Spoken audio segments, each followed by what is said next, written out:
Good evening. It looks like we still have a few people popping in and arriving just now, so that's great. Come on in.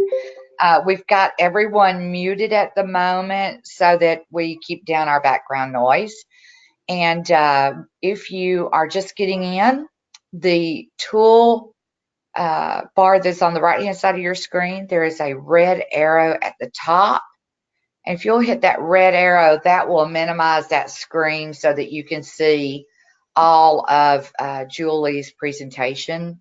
And we'd love to have you use the chat feature to post questions or comments. We'd love to hear from you throughout the session, so please feel free to do that as well. That chat feature is also on your toolbar there to the right. It's down slightly from your red arrow, and it may even be grayed or blued at the moment, but that is your chat feature. We'd love to hear from you. So today we're delighted to have everybody joining us for personalized learning in the social studies with Julie Fowler. We're just delighted to have you, Julie, and I'd like to go ahead and turn the presentation over to you and let you share with us about personalized learning. Awesome. Okay, thank you, Pam. I'd like to also welcome everybody, and I'm excited about sharing with you tonight. As you said, my name is Julie Fowler, and I'm currently a district personalized learning coach for Henry County Schools in McDonough, Georgia.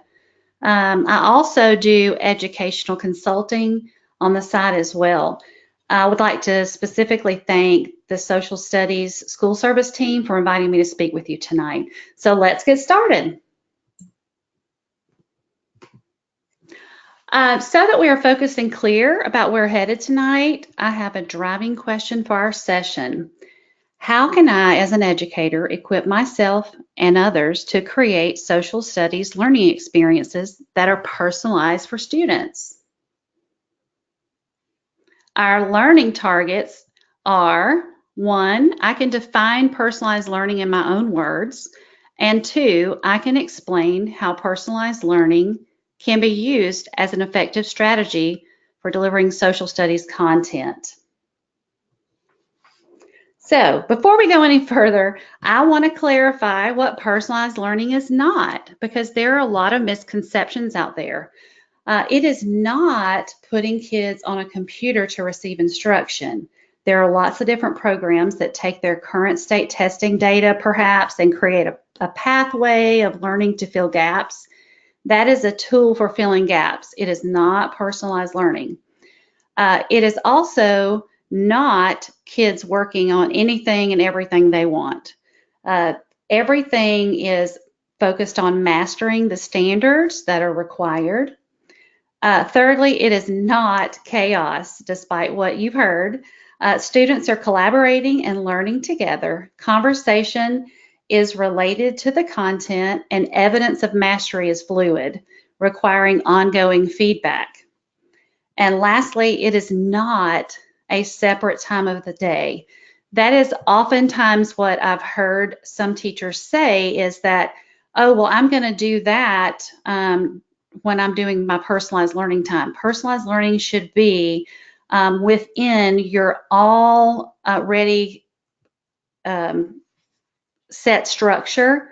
So for example, it could be integrated into your normal social studies block or an ELA social studies combination block. So what personalized learning is, let's clarify those things. It is student-centered. Students make choices, think through a plan of action, and are accountable for their learning. It is planned with intentionality. You have to think ahead and scaffold for students so they can be successful. It is structured with flexibility. You have to accept that the structure is in place, but flexibility is key along the way in order to allow for students to drive their learning. It is instructional best practices supported by research. Using graphic organizers, summarizing, and note-taking and feedback are just 3 examples of high-yield instructional strategies and should be part of your instruction. There are many best practices that are tried and true that can still be part of your instruction. So, how is personalized learning defined? Well, it is defined in many different ways by various districts and experts, and we're going to take a look at some of those ways that it's defined together. While we take a look, I want you to look for commonalities in those definitions to create one for yourself that makes sense to you for your work in the social studies. I'm a personalized learning coach in Henry County Schools, and we define personalized learning around student agency. We believe that student agency is the foundation of Henry County's personalized learning commitment.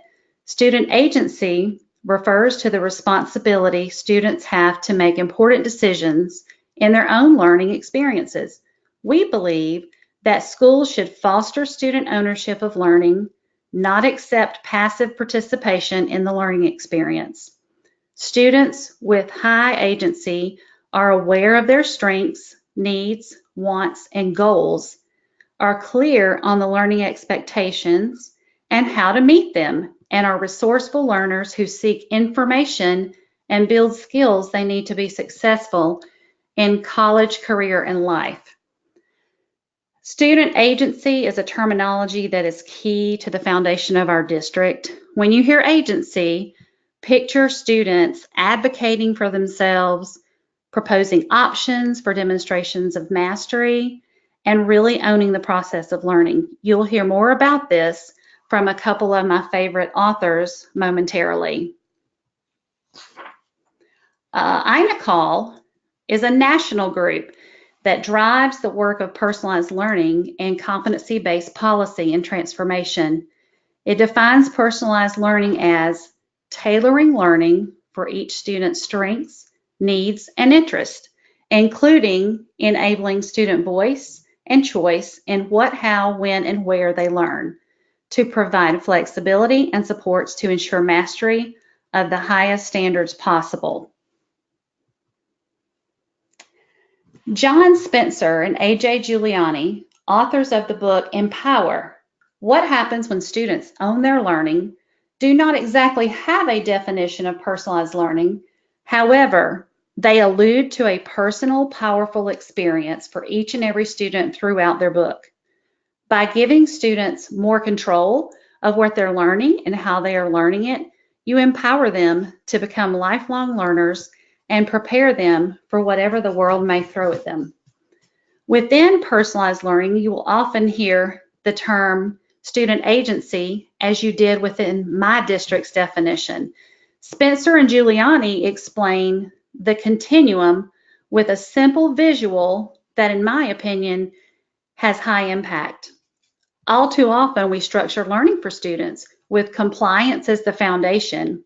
We feel lucky if we can engage the students, but rarely do we do the hard work of structuring learning to actually empower our students. This can and should change. As you will see in teaching social studies, you can adjust your instruction to empower your students, which creates passion and purpose for learning. Allison Zamuda is one of the leading voices in the national push for personalized learning. Her thoughts around personalization are rich. Zamuda, Curtis, and Ullman explain their definition as personalized learning is a progressively student-driven model where students deeply engage in meaningful, authentic, and rigorous challenges to demonstrate desired outcomes. In Students at the Center, her most recent book with Benna Kalick, Allison Zamuda clearly outlines 4 elements that must all coexist to create a truly personalized experience.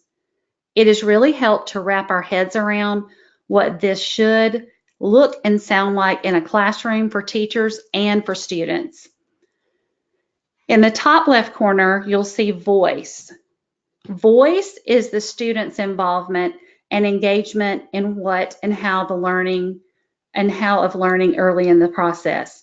They describe it as students taking a valued participatory role in the way they learn, how they digest the curriculum, and the excitement of learning as ideas evolve based on learning with others. In the top right corner, you'll notice co-creation. The element of co-creation focuses on the student and teacher working together to develop a challenge, problem, or idea, clarify learning targets, envision the performance assessment, and establish a plan to achieve it. This takes intentional planning on the part of educators to collaborate with students. On your bottom left, you'll notice social construction as an element. Students build ideas through relationships with others as they learn together through their learning goals. This element originates from the theories of Vygotsky and supports the research that people learn through discussion and building on the idea of others.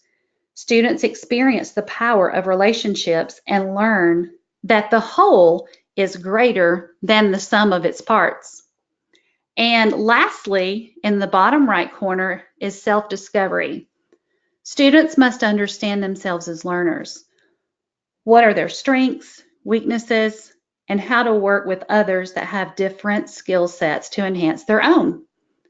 The ultimate goal for students to be able to self-direct and navigate based on what they know about themselves and their growth in the journey. The 4 elements support personalization, making learning stick rather than just simply learning factual information with no long-term applicable purpose. So before we started, I asked you to think about, as we go along, what are the commonalities that you heard among all different definitions? So let's point those out together.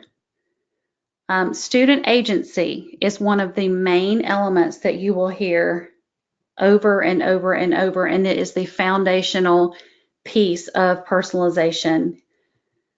Next is self-discovery and empowerment, letting kids figure out who they are and giving them power over their learning. Next is personal ownership. So having ownership in what they're learning and making it a truly real experience for them. Co-creation of learning, working with the teacher collaboratively to co-create based on the standards from beginning to the end of a unit. Relevant deep learning of content so that it is something they don't forget. It is embedded then within them and becomes a permanent part of their schema. And finally, it is anchored in best instructional practices. So I want you to keep that those 6 points in mind, that those are all things that are common no matter who is talking about personalized learning as we go through the next part of this webinar.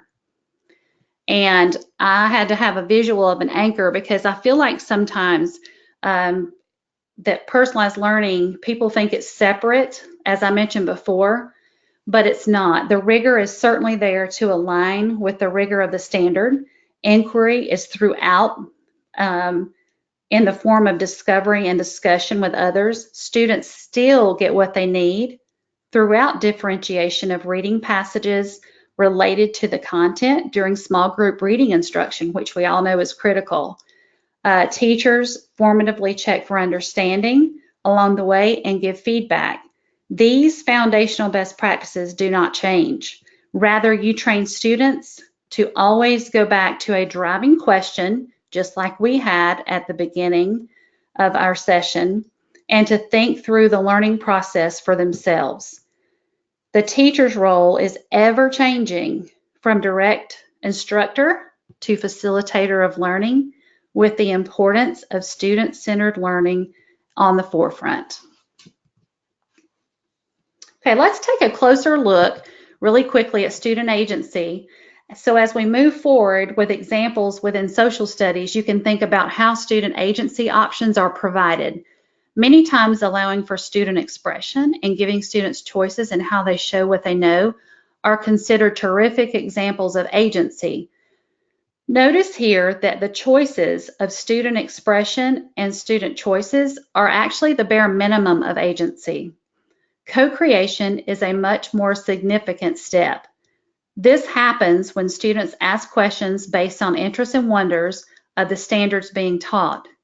This is a scaffolded approach in which the teacher asks a challenging question, gives various information from primary sources on a topic, and leads students to inquiry. Going a step further, student-proposed learning is exactly as it sounds. It's an open-ended student action plan of how they will learn the required content and present it to others to demonstrate mastery. Finally, the highest level of student agency is a student-driven defense of learning with evidence. This occurs at the end of a unit with students answering the driving question with artifacts that evidence their learning along the way. To give you a visual of how all this comes together, notice that personalized learning is like the plate or the how of learning. Any content can be taught within this approach. What is special about using a personalized approach in social studies are the many connections that can be made through relevant content. Moreover, it is critical that the student agency piece is in place to truly personalize learning. So let's revisit our driving question. How can I, as an educator, equip myself and others to create social studies learning experiences that are personalized for students? Let's look at some examples that may help you to see how this can be achieved. Relevance. If you notice, I'm going to include in the bottom left Alison Zamuta's 4 elements so that you can kind of think along the way of how that fits into what I'm speaking about as well. Relevance matters for personalization. When you think about making something relevant to students, it is critical to find an entry point that they can understand. This is a prime example of an intentional selection for relevancy. When beginning a unit for World War II, students were given a similar sex and age Holocaust ID. This ID was the perspective students were to try to see everything from. The initial driving question for this unit was your life worth the fight for freedom? Once the question was asked, students were then given the ID cards and they assumed their new roles. Initially, these were given to students with partial information. They were not given all the information about the details of escape, capture, death, survival, or anything of that nature. Those details were only revealed as the content allowed for it chronologically.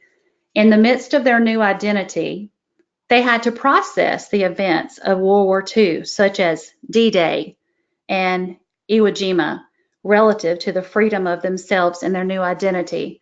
Because of the sheer number of deaths of soldiers and the huge impact of the fight for freedom along the way, their stances often changed relative to the original driving question of, was your life worth the fight for freedom? Perspective made this very personalized and caused critical thinking throughout the learning. Reflecting upon Zamuta's 4 elements, perspective plays a key role in fulfilling all the elements. Students had to express themselves through the voice of another. They co-created questions in teams about the countries they were from, why they were running and hiding, and what happened to them. I mean, after all, they're kids. So did students construct knowledge through working with their peers and learning about themselves along the way? Absolutely. Perspective made learning personal because it made the content relevant. Another key component of personalization in social studies is facilitating co-creation of learning with students. This can be extremely powerful when beginning a unit of study. For example, students were given the driving question, how did the Civil War change our country?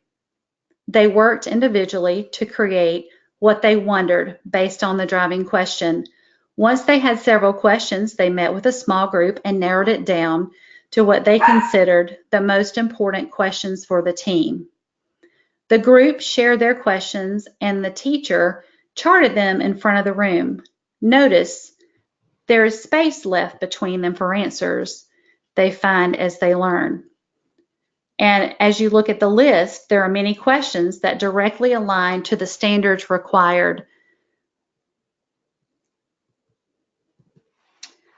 From that point, students, partners can turn each question into a learning target statement beginning with I can. So instead of why were they fighting or what was happening in our country before the war began, students could create I can explain the events that led up to the start of the Civil War. Where did it take place or what battles occurred? They could change that over to I can name the battles of the Civil War and their outcomes. And last, instead of what strategies did the northern and southern states use, students could write I can share the strategies that the North and the South used against one another. Student agency is key in personalizing learning for students in social studies. In this example, before ever learning any content about the Holocaust in a World War II unit, students were given an open writing prompt entitled, If These Shoes Could Talk, along with the visual you see in front of you. As you can imagine, students journaled about this in humorous ways, since they had no idea what the context was. They said things like, where's my partner? And, whoo, I smell bad. They giggled and they wondered why in the world we were writing about dirty old shoes. We moved on through the unit, and within a couple of weeks, the influence of Hitler in Europe during World War II became the focus for our work. This is where agency began to be emphasized by allowing students multiple pathways and even independent proposals of research. For example, if your identity was a preteen male from Austria, how did the events going on during this time impact you and others in the country in reference to Hitler and the Holocaust? During this time, students co-created questions they wondered about the Holocaust, and through article readings, powerful discussions, and reflection on learning from one another, can you imagine the impact when I asked them to pull out their journals and now write what these shoes may say based on their deep learning of the emotional content? Think about how this experience was forever etched in their memory because of the schema they had developed since their first writing. Think about the voice they expressed in the learning process around the Holocaust. Do you think the social construction opportunities led to self-discovery about themselves as learners through the process? You bet it did. Were students empowered by being given the driver's seat to research based on their new identities? Yes, they were. Students were able to benefit from hearing multiple perspectives from those victims across Europe, which deepens their understanding of the content. Because students chose their paths of research to learn about the Holocaust from the perspective of new identities, the learning was personalized. This ensures the learning has a long-lasting impact. The next component to personalized learning is one that really makes a teacher's heart warm and fuzzy. When you see your students working to discover their learning and becoming empowered, it's a beautiful thing. In just a moment, I'd like for you to take a peek inside a collaborative group discussion about primary sources regarding the Dirty 30s. Okay, be patient. I'm going to try to make this work for you guys. I think these guys are very poor. They need jobs. They look sad and desperate. The reason I don't think they're poor is because they've got their hats and their nice things. Yeah, they couldn't have that many. But they do have a job. They take jobs and they say barely they need to yeah. I think they're pretty missing their jobs because jobs were very limited. There's one, two, their characteristics and jobs. 1, 2, 3, 4, 5. Yeah. I'm going to go ahead and stop that there. So did you notice how students were speaking to defend what they thought about the evidence before them? They were analyzing the picture specifically down to the elements of clothing to help them think through what was happening during the times of job shortages and the Great Depression. Students are going to remember when they learn through this format. It gives them connections to the content because they have dug deeply within it with their peers.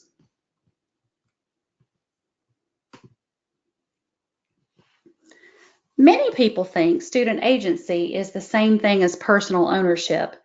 You can give kids the ability to steer their learning, and they still not feel any personal ownership. Ownership comes through them realizing that there's a purpose for learning and that they're accountable to you and others for demonstrating mastery. It is the 4 C's, critical thinking, collaboration, communication, and creativity, that grow the ownership piece. Think beyond the classroom and how technology can play a truly meaningful role in personal ownership. Look at the top picture. Do you see Miles? He's the student who is the least likely to be compliant, engaged, and empowered. However, we partnered with Central Michigan University history majors, and they gave our students feedback on their writing in social studies. Miles really got lucky and had 2 lovely young ladies that he conversed with for feedback each week. No matter what their final products are, the accountability beyond their peers, the teacher, their parents, and out into the world is tremendously valuable. It truly gives students pride in their ownership of their learning. Our students look forward to this every week, and they took what those students told them to heart to improve their work. It's personal. By giving students options, like in the picture seen here, students develop meaningful images that depict their learning. Pic collage was used to create the 2 outside images, one about the big points of World War II and the other specifically about VJ Day. In the center, students created themselves as the cover feature for a Time magazine showing how they hope to make a positive change with their lives in the future. This was based on looking at the characteristics of famous Americans who have made an impact in the past. Finally, students must have a deep learning of content. In the pictures shown here, students shared their social studies presentations on different aspects of World War II in small groups.